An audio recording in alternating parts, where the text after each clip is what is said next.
T-N-I-C E Mana greatest girls.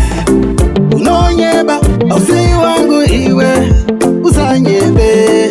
Unonyeba unarudo ifa umepo. Unonyeba ausi wangu iwe usanyebe.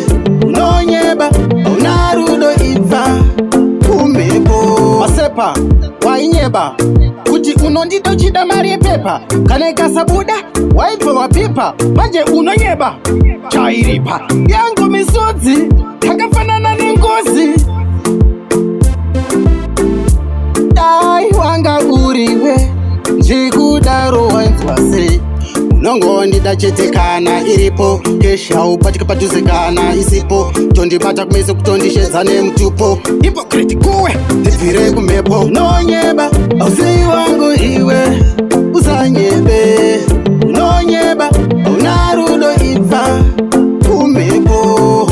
Unonyeba ausi wangu iwe usanyebe. Unonyeba unarudo ifa kumhepo. Asinewe uri mantu usaziva kufa ndati uri wangu apo wewe shoti bangu uchitati kare mushe ndipe mari amjolo kudhara ikoko izolo ndabuka umucholo amundewane futi ikoko kumucholo azinda zakura musoro kona kukuchipisa sayembe yemupero ndabuka rudo rwemadzoro kudhara ikoko izolo ndabuka. Unonyeba ausi wangu iwe usanyebe. Unonyeba unarudo ifa kumhepo. Unonyeba ausi wangu iwe usanyebe.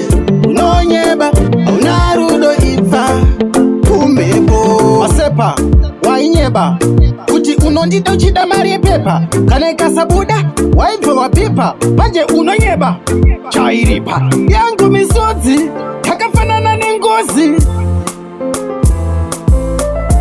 Dai wanga uriwe njikudaro wainzwa sei unongondida chete kana iripo kesha upatika padhuze kana isipo tondibata kumese kutondishedza nemutupo hipokriti kuwe ndibvire kumhepo. Unonyeba ausi wangu iwe usanyebe.